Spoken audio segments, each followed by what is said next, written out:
joueurs avaient montré du caractère.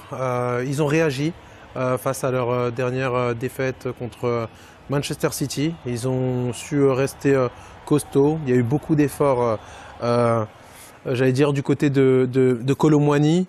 Je trouve aussi que Khéphren Thuram au milieu de terrain a fait un match vraiment complet.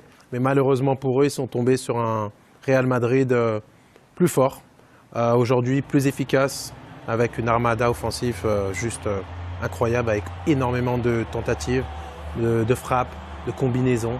Et pour moi, le match est mérité.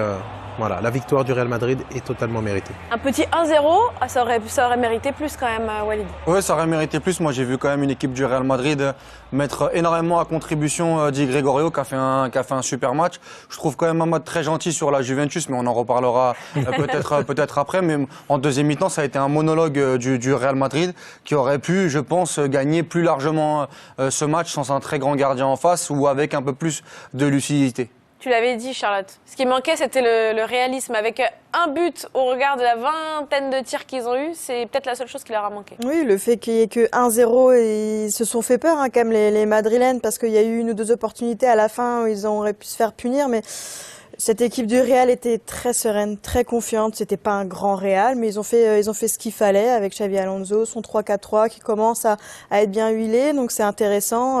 La rentrée de Kylian Mbappé, on va pouvoir en parler, c'est intéressant aussi.